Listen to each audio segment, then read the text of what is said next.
Hi guys, so today I'm going to talk a bit about how I got an A star in A-level psychology and how you can also get an A star in A-level psychology by using the same revision method as me. I guarantee you it works. Okay, so straight off the bat, if you want an A star in A-level psychology, you need to know your research methods. It makes up a massive portion of the A level. And if you don't know them, or if you kind of just neglect them, you're really going to do yourself an injustice. So please revise your research methods. I recommend PsychBoost, not just for research methods, but for literally everything else in the subject. Make sure you know the content, so what each kind of bullet point in the spec means in research methods, and also all the evaluations. Don't forget to evaluate your research methods. So like, for example, when you've got like the sampling methods, what are the positives and negatives of each? And kind of come armed with like 2 or 1 positive or negative for each. Oh yeah, and don't forget your past paper questions.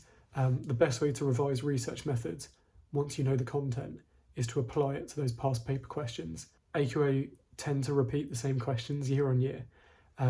So past paper questions is really kind of the best way to learn how to tackle these. So go on Physics and Maths Tutor, go through all the questions. If you run out, go to the old spec. You can find it on there somewhere, and go through all the old spec questions as well. Literally just search online, like A-level psychology, research methods questions. Get your hands on as many research methods questions as you can. Okay, so now my ramble about research methods is over. Let's get into the 16 and the 8 markers, because that is like the essential part of the A level. In terms of a general structure, I use something called that I've named the AO Let's Go structure, and the reason I call it that is because it's based around the learning objectives. That is AO1, AO2, AO3. AO1 description, AO2 application, AO3 evaluation. Big chunk of your marks are coming from AO3 evaluation. So what I would do is I would basically get a whiteboard or a piece of paper or anything really, and I would pick out my question from the spec. For example, if you're doing like social influence, explanations for obedience, I would put that as my title. Then under it, I would bullet point AO1, AO3. If it's an AO2 question, I would also bullet point AO2. You can see AO2 questions because they give you like a scenario and they reply it. AO3, I would pick out 4 points, 4 evaluation points. I would say you can try for 5, but it's a bit of a stretch in the time that you're given. So I'd say 4 like well written are so much better than having like 5 that you've just kind of half done. There's a balance between like breadth and depth, and I would say just go for the depth with 4. So in terms of what to actually put the AO3 points, as like a general rule of thumb, I would have in there a research study. So I would get 1 study per like bullet point on the specification. There are some like big ones that you obviously need to know, like Milgram, Ash for conformity you'll probably come across, Bowlby for, all the attachment stuff. Make sure you know a study for every kind of bullet point on the spec that you think could be a 16 mark or an 8 mark question.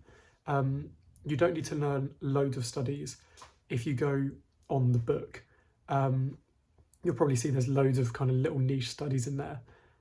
I didn't use the book at all for my revision. That might be quite unpopular with teachers and other people's opinions. But for me, though, all those niche studies just confuse me. So I'd say learn just 1 in depth, really kind of know that 1 study, and make that the first strength of your evaluation. So, for example, if it is conformity, you talk about NSI, normative social influence, ISI, informational social influence in your description, then your first AO3 bullet point should be, okay, a strength of NSI, normative social influence, is there research support from ASH? Then you detail that research support and say how it supports NSI. Don't spend ages describing the research because it's an AO3 point. It only needs a sentence to explain the results of the research. Once you've done that, link it straight back into why it supports NSI. So for the second point, I would then evaluate that research. I would kind of limit research evaluation to 1 point because obviously you want to answer like the big overarching question. And if you're kind of just banging on about a study for the whole of your question, it's going to limit your evaluation marks. So I'd say just pick one where if it's like ecological validity, population validity, if it's an animal study, can you extrapolate it to humans? There's loads of kind of research evaluations you could use. I'd say just kind of pick one, evaluate the study with that. So for example, in Ash's study, he only used male participants. Therefore, you could argue it lacks population validity. There's also a gender bias there as well you could talk about. It lacks population validity. Then link it back to the question. So don't say, this is a weakness of Ash's research. Say, this is a weakness of the normative social influence explanation for conformity, because the research behind it is from a limited sample that cannot be generalized. So you see how I'm kind of linking it back to the overarching question. If you don't link that research evaluation back, you're not going to get any marks. So please link it back to the overarching question. Okay, so for bullet point number 3, I would pick out something from issues and debates. So for example, if you're evaluating the biological explanation for OCD, then I would say pick one of reductionism, biological determinism, and basically just evaluate it with the same kind of point you would make as if you were evaluating the biological approach in the approaches section. You can literally just copy and paste your points from issues and debates, from approaches, into all other questions.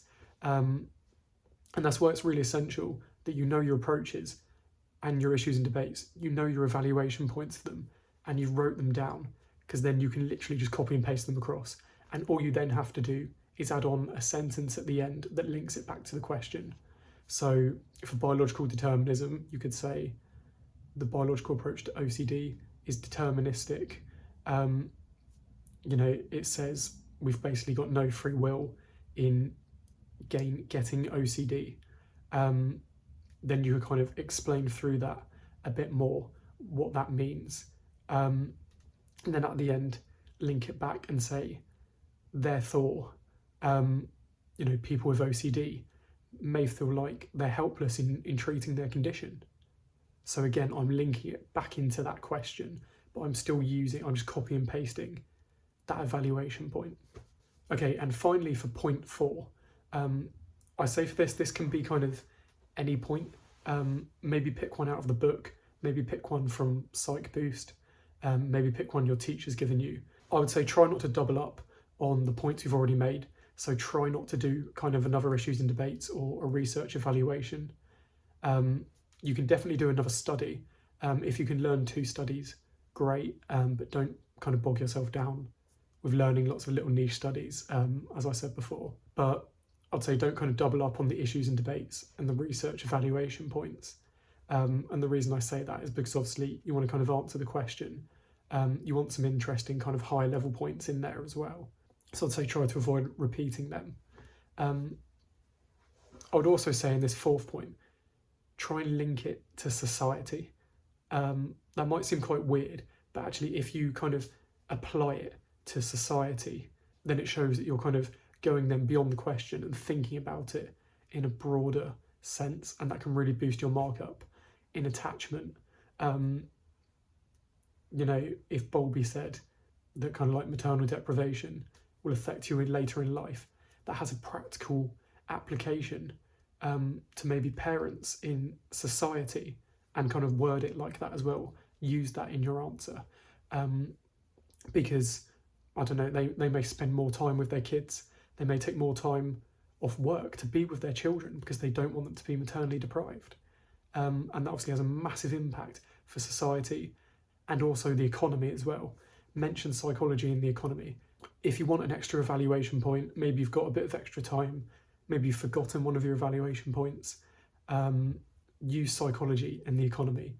Just link everything to the economy. You can link absolutely everything to the economy, whether it's social influence, whether it's attachment, even biopsychology, just link it to the economy. Again, if you ever forget any evaluation points, just say this has a practical application to the economy, because, and it can be something as simple as, Bowlby's maternal deprivation research links to the economy because, parents take more time off of work and therefore they're contributing less to the economy in their work. Boom, simple evaluation point. You've got your point in there. That's absolutely enough for a high level answer. I would also say with attachment as well, make sure to use that everything in the topic is socially sensitive. If you don't know what that means, then kind of like ask your teacher, look in the book. But basically everything in attachment you can say is socially sensitive research because it has a practical application on parents, and kind of use that as an evaluation point as well. Attachment's probably the easiest thing you can write a 16 marker for because you can always apply it to the economy. There's always practical application. It's always socially sensitive. So just don't be afraid to kind of go for those more kind of maybe obvious points. But actually they're really kind of good points that a lot of people miss, I think. Okay, so now let's look at an example of what that kind of looks like on paper, and how we can kind of use it to get an A star. Okay guys, so here is my revision method on paper. So this is exactly what I use to get my A star. And basically, once you've kind of filled out this whole mind map, don't be afraid to kind of repeat it, then to blurt it. Use a whiteboard, use paper, and just keep going through it until it sticks in your head. So as you can see, I've got the big kind of topic in the middle, so I've gone with approaches here. Then all the bullet points surrounding that topic. To make sure you don't kind of miss a bullet point on the topic, go on to the specification, which I'll link in the description. Okay, so with my O1, I've gone with kind of 2 bullet points here, so 2 to 3 is fine. Obviously for classical conditioning, there's quite a lot of AO1, so there's quite a lot to talk about. So I've talked about like unconditioned stimulus, neutral stimulus, conditioned stimulus. So I'll define what they are, then talk about their acquisition, which is like, how they pair to basically make that conditioned stimulus, and also how they're extinguished, how they're kind of recovered. Then I've gone for AO3 and I've used my research support. So I've gone with Pavlov, which is the one with the dogs. Then I've evaluated Pavlov's research and I'm going to talk about extrapolation. So Pavlov used dogs in his research, and the issue with that is they have a different physiology to humans, and therefore you can't kind of apply that research to human classical conditioning and human behaviour, and that therefore limits classical conditioning because the research behind it has kind of limited applicability to humans. Then I've gone for my issues and debates. So I've gone for environmental reductionism here, and I basically just copy and paste, like I was saying earlier, copy and paste that point over about kind of the issue with environmental reductionism from my issues and debates. Now I've gone for a practical application. So I've applied it to phobias here. You can apply it to kind of other topics that you've done. You can actually just use what's already there. So I've gone for phobias. Obviously, when you do phobias, you'll learn about, or if you've done phobias, you would have learned about stuff like the 2-process model, and also about like systematic desensitization.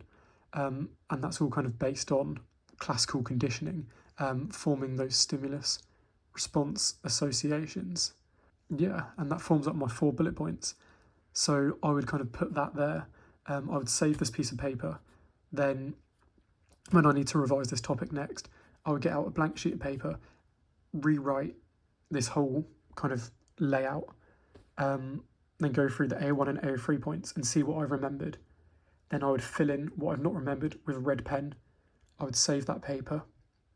Then I would get another piece of paper when I need to research it again, and then do the same thing. And basically what should happen before your exam is you should be confident that you know kind of a research study, all 4 of your evaluation points, or what you're going to say for A01 for each question, and there should be no red pen on your paper. And that way, as soon as you see a question, you can go straight into it. You know exactly the points you're going to make. You don't want to be thinking about the points you're going to make as you're kind of sitting in the exam. You should just know what you're going to say already. Or also, you don't want to be deciding between kind of which kind of like research studies you want to use to evaluate your point. You should just know which one you're going to use off the bat. And this method basically helps you to do that. And actually, you can kind of transition this into the exam paper. So for every 16 marker, for every 8 marker, they give you planning room for each question. And literally, you lift this off into that planning area. So as soon as you see that question, you blurt out your A1, your A3, exactly like it is here. And that way you know your points.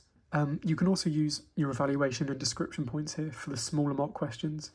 So you could get a 2 marker on like a strength of classical conditioning. So you would go through here and you could pick out, it's got a practical application to phobias, that's a strength. And also it's got research support by Pavlov, that's also a strength. So this method helps you to answer not just 16 and 8 markers, but also all of the smaller mark questions as well, whether that's the A01 or A03 questions. And that is why I think it's the best method to use to get you to that A star. As always, guys, with anything in kind of A levels, make sure you understand the content first before you start bullet pointing it like this. So write out notes like you would do from your lessons, from the book. Make sure you know your studies, what they are. Then once you've kind of got that knowledge, then put it into these bullet points. If your teacher gives you kind of multiple studies or lots and lots of evaluation points, then you can pick and choose. You know, you've got the privileged position of picking out 4 evaluation points or 3 description points, and actually look at which ones you're most confident at writing. Don't pick the one that sounds the most complicated if you're not confident at writing it. And, you know, pick the 4 that you're most confident with, and then kind of lock that in and know them as the points that you're going to use. You know that is the study that you know. You know, don't go learning, again, like I said at the start, lots of little niche studies, because you're just going to get bogged down, you're going to forget them, you might mix them up, and it just makes your whole life more complicated. So just learn that one study for each bullet point. And again, use like PsychBoost. You know, use the book if you want to. You know, use your teacher. I'm sure they know studies for each kind of bullet point of the spec. And yeah, that should hopefully get you to an A star. If you found this video helpful, then please like it. And also please subscribe to my channel as well. If you want tips on biology and chemistry as well, then tell me in the comments, and I can also do a video on that too. So yeah, good luck with psychology, and make sure to write out your mind maps and do your research methods as well. Bye.